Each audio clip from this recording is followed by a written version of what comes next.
പ്രതിപക്ഷ നേതാവ് കോടതിയിൽ നിന്ന് ഈ സ്പ്രിംഗ്ലർ കേസിനടക്കം നിരന്തരമായി പ്രതിപക്ഷ നേതാവും പ്രതിപക്ഷ നേതാവ് കൊടുത്ത കേസുകളെല്ലാം അമ്പയെ പരാജയപ്പെടുകയാണ്. വലിയ തരത്തിൽ ആഘോഷമാക്കിയ വിവാദമായിരുന്നത് അങ്ങ് തന്നെ അതിന്റെ IT പ്രൊഫഷണലെ വളരെ മോശമായ ബിനാമിയാണ്. അല്ല, സ്പ്രിംഗ്ലർ കേസിന് ഞാൻ കേസൊന്നും കൊടുത്തിട്ടില്ല. പിന്നെ സ്പ്രിംഗ്ലർ കേസ് ഇട്ടിട്ട് ഓടിയതാരാണ്? സ്പ്രിംഗ്ലർ കേസ് അത് വേണ്ട എന്ന് വെച്ചിട്ട് അത് ഇട്ടിട്ട് ഓടിയതാരാണ്? പിണറായി വിജയനാണ് വേണ്ടെന്ന് വെച്ചത്. അതിനെ പറ്റിയുള്ള വിവാദങ്ങൾ പുറത്തു വന്നപ്പോൾ അത് നടപ്പായില്ലല്ലോ. പിന്നെ കോടതി എന്ത് പറയാനാ? കോടതി നടപ്പാക്കാൻ പോയപ്പോഴാണ് അതിന്റെ അകത്തുള്ള കുഴപ്പങ്ങൾ അന്നത്തെ പ്രതിപക്ഷ നേതാവ് ഉൾപ്പെടെയുള്ള ആളുകൾ, സി രമേശ് ചെന്നിത്തല ഉൾപ്പെടെയുള്ള ആളുകൾ ചൂണ്ടിക്കാട്ടിയത്. ഒരു കുഴപ്പവും ആ പദ്ധതിക്ക് ഇല്ലെങ്കിൽ ഇട്ടിട്ട് ഓടിയെന്തിനാ? പ്രതിപക്ഷം പറഞ്ഞപ്പോൾ ഇട്ടിട്ട് ഓടുന്ന അത്രേ ധൈര്യമുള്ളോ? ഞാൻ കരുതുന്നില്ല. അല്ലല്ല, ആ ഡേറ്റ അങ്ങനെ കൈകാര്യം ചെയ്യേണ്ട ഒരു ഏജൻസി അല്ല സ്പ്രിംഗ്ലർ എന്നാണ് ഞങ്ങൾ പറഞ്ഞത്. ഇവരിട്ടിട്ട് പോയല്ലോ, പദ്ധതി ഇട്ടിട്ട് പോയല്ലോ. പിന്നെ ഇനി പറഞ്ഞിട്ടെന്ന കാര്യം? പിന്നെ കോടതിക്ക് എന്ത് പറയാൻ പറ്റും? ഒരു കേസിലല്ലോ, ബ്രൂവറി കേസ് ഉണ്ടാകുന്നു, AI ക്യാമറയുടെ കേസ് ഉണ്ടാകുന്നു, വളരെ ഗുരുതരമായ പരാമർശം അതൊക്കെ കോടതികളിൽ അനുകൂലമായും പ്രതികൂലമായും അഭിപ്രായം വരും. കോടതി നടപടിയെടുത്തുകൊണ്ടല്ലേ 3 CPM നേതാക്കന്മാര് അയ്യപ്പന്റെ സ്വർണം കൊള്ളാടത്തിന് ജയിലിൽ കിടക്കുന്നത്. അപ്പൊ അതിനെപ്പറ്റി ഒന്നും പറയാനില്ലേ? കോടതിയിൽ ആര് കേസിന് പോയാലും അനുകൂലമായാലും പ്രതികൂലമായി വരും. 2 കേസ് ടൈം ഡിലേഡ് ആണെന്ന് പറഞ്ഞുകൊണ്ടാണ് ഫോണിന്റെ കേസും ക്യാമറയുടെ കേസും അത് റിജക്ട് ചെയ്തത്. അത് ആയിക്കഴിഞ്ഞു. ഇനി ഇപ്പോൾ ആ കേസ് എടുക്കുന്നതിന് പ്രസക്തിയില്ല എന്നാണ്. അല്ലെങ്കിൽ ഞങ്ങൾ ഉന്നയിച്ച ആരോപണം ശരിയല്ല എന്ന് ആ 2 കോടതി വിധിയിലും പറഞ്ഞിട്ടില്ല. ഞാനും രമേശ് ചെന്നിത്തലയും കൊടുത്തത് ഫോണിലും ക്യാമറയുടെ കേസിലാണ്. ആ 2 കേസിലും ഞങ്ങൾ ഉന്നയിച്ച ആരോപണം തെറ്റാണ് എന്ന് കോടതി വിധിയിൽ പറഞ്ഞിട്ടില്ല. വൈകിപ്പോയി എന്നുവെച്ചാൽ അത് പദ്ധതി പൂർത്തിയായി. ആ സമയത്ത് ഇനിയിപ്പോൾ അത് എടുക്കുന്നതിന് പ്രസക്തിയില്ല എന്ന് പറഞ്ഞുകൊണ്ടാണ്, ഇത് ഇൻഫ്ലക്ച്വസ് ആയി എന്ന് പറഞ്ഞുകൊണ്ടാണ് ആ കോടതി കേസ് തള്ളിയത്. അല്ല, അത് കഴിഞ്ഞിട്ട് എന്ന് കഴിഞ്ഞിട്ട് ഫയലിൽ സ്വീകരിച്ചല്ലോ പബ്ലിസിറ്റി ആണെങ്കിൽ ഫയലിൽ സ്വീകരിക്കേണ്ട ആവശ്യമില്ലല്ലോ. അതേതോ ചീഫ് ജസ്റ്റിസ് ഓപ്പൺ കോടതിയിൽ അദ്ദേഹത്തിന് വായി തോന്നിയത് പറഞ്ഞാണ്. പക്ഷേ കേസ് ഫയലിൽ സ്വീകരിച്ച് ആ കേസ് നടത്തി. മറ്റേ കേസിൽ പണം കൊടുത്തത് തടഞ്ഞു വെച്ചു. കാരണം പ്രൈമാ ഫസി ഒരു കേസ് ഉണ്ടെന്ന് പറഞ്ഞു. അവസാനം ഈ 2 കേസിലും പറഞ്ഞത് ഇപ്പോ ഇൻഫ്ലക്ച്വസ് ആയി. കാരണം ആ പദ്ധതി നടപ്പിലായി. ഇപ്പൊ നിങ്ങൾക്കറിയാം, 2019 20 ലക്ഷം പേർക്ക് ഫോൺ കൊടുക്കുമെന്ന് പറഞ്ഞു ഒന്നാണ് 2019. ഇപ്പൊ 10 കൊല്ലമായി ആ പദ്ധതി കൊണ്ടുവന്നിട്ട് എത്ര കോടി രൂപ സംസ്ഥാനത്ത് മുടക്കി, എത്ര പേർക്ക് ഇത് കൊടുക്കാൻ പറ്റും? കൊടുത്ത ഓഫീസിൽ വരെ ഇത് വേണ്ടെന്ന് പറയാണ്. ഫോൺ കണക്ഷൻ കൊടുത്ത ഓഫീസുകളിൽ പോലും ഇത് ഞങ്ങൾക്ക് വേണ്ട എന്ന് പറഞ്ഞവർ റിന്യൂ ചെയ്യുന്നില്ല. കേരളത്തിന്റെ എക്സ്ചക്കറിൽ നിന്ന് കോടികൾ നഷ്ടപ്പെടുത്തിയ പദ്ധതിയാണ് ഫോൺ. അത് തെളിഞ്ഞോളും.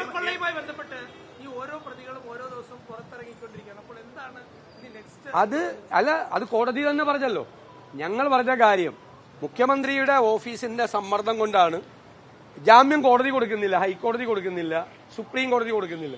പിന്നെ ജാമ്യം കിട്ടാനുള്ള ഏക വഴി സ്റ്റാറ്റ്യൂട്ടറി ജാമ്യം കിട്ടാണ്. അതായത് കുറ്റപത്രം കൊടുക്കാതിരിക്കുക, കുറ്റപത്രം വൈകിപ്പിച്ചുകൊണ്ട് കുറ്റപത്രം കൊടുക്കാതെ ഈ കേസിലെ പ്രതികൾ മുഴുവൻ പുറത്തിറങ്ങാനുള്ള പണിയാണ് ഇപ്പോൾ നടത്തിക്കൊണ്ടിരിക്കുന്നത്.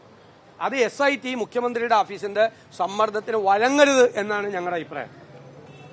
ഇത് തന്നെ കോടതി പറഞ്ഞു.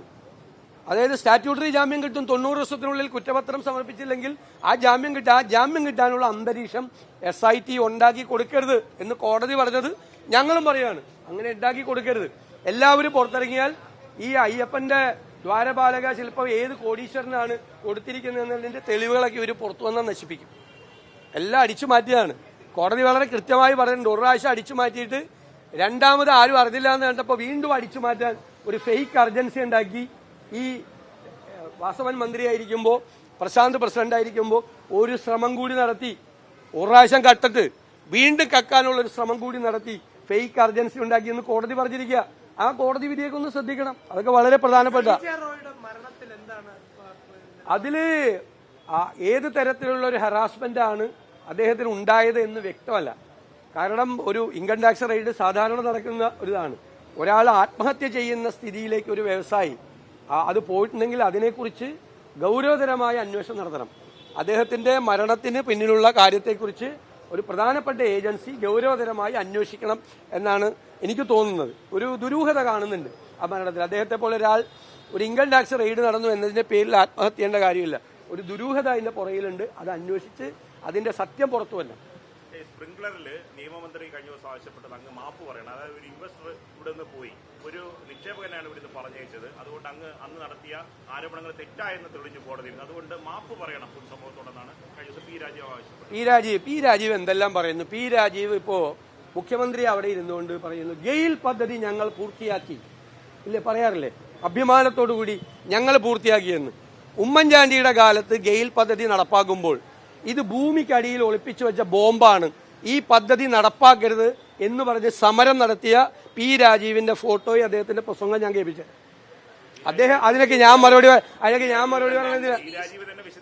ഇല്ല, എന്റെ കയ്യിൽ അതിന്റെ ഫോട്ടോയും അദ്ദേഹത്തിന്റെ പ്രസംഗമുണ്ട്. ഭൂമിക്കടിയിൽ ഒളിപ്പിച്ചു വെച്ച ബോംബാണ് ഗെയിൽ പൈപ്പ് ലൈൻ എന്ന് പ്രസംഗിച്ച ആളാ കേരളത്തിന്റെ വ്യവസായ മന്ത്രി. അദ്ദേഹം മറക്കണ്ടത്.